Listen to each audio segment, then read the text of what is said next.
Meeting missionaries for the first time. So the missionaries arrive at your door in their white shirts and their ties, or if they're girls, in their very formal looking knee-length dresses. And the LDS doesn't realise for us non-Mormons that all looks a little bit weird, and in some cases it's intimidating. After all, who wears ties these days other than lawyers and Mormons?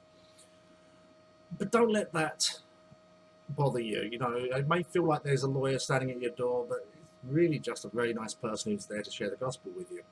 Don't let it put you off. When not on missionary work, they dress like regular people, albeit with some rules on modesty, which I'll go into in a later video. Just relax and listen to them. You may have heard they will argue with you or agree with everything you say, just to keep you on side. But while there's hundreds of thousands of missionaries out there, and I'm sure some of them are jerks, most are generally very nice people, open to hearing your views and sharing theirs. Ask them anything you like and they will give you an answer. If they don't know the answer, they will find out for you. Do not expect them to know everything. Remember, they're kids barely out of high school. They're not pastors, they're not priests, they are lay preachers at best. It is believed that they travel in pairs to stop you or other people leading them astray and watching each other. But this is untrue. It's about safety. Remember, they are barely more than kids, and there are a lot of psychos out there. If your missionaries are of the opposite gender to you and you live alone, they won't come in. Again, this is for their and yours protection, so no one can accuse anyone of any wrongdoing. Don't be offended by this.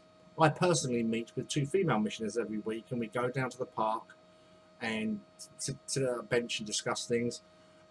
If the weather's inclement, then we go into my apartment complex's clubhouse and sit down and talk. So, it's, you just got to understand, we've got to keep a lookout for their safety and your safety. If you're not comfortable talking to missionaries of the opposite gender, just tell them. They will not be offended, trust me. And they'll arrange for you to come and see someone of the same gender as you. Most importantly, do not believe the myth that if you start meeting with missionaries, you can't stop and they'll continue to harass you. It's quite simple. If you decide you don't want to proceed, and I hope you do decide you want to proceed, but if you don't, just tell them. But again, there are jerks out there, and if they do continue to call you or harass you, just call your local LDS church, tell them they're harassing you, and they will see to it they stop. Sadly, the one thing you won't ever have is the opportunity to have my 2 absolutely awesome missionaries, Sister Sorensen and Sister Ward, who are the best in the world, and God divine that they meet with me, and you will not get that opportunity. I'm really going to miss those guys when they leave, and I'm making the most of meeting them as often as I can. So the other thing you'll find is a little weird is the titles. Okay, when I first met an elder, which is the name they give to male missionaries, my previous experiences, elders are usually elder. Most elders in a church, normal Protestant church or a Catholic church, or I don't know if they have elders in the Catholic church, I was never a Catholic, but they use the term elder for male missionaries. And no, the female missionaries, although they're called sister, they're not like nuns. They're just called sisters while they're on the mission, and it's the title that they're given. You don't be confused about that. Elders are not elder, and sisters are nuns. So that's about it for meeting your missionaries for the first time. If you do have any questions, please feel free to put them in the comments. Even if this turns out to be a really old video, I'll still come back and check them. If you've got any stories to share about meeting your missionaries, please feel free.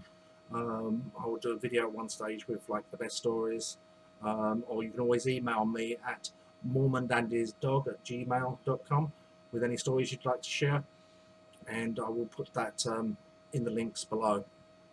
So, to end on my usual disclaimer, and as I read it, this is not endorsed by the LDS, and all opinions and mistakes are my own.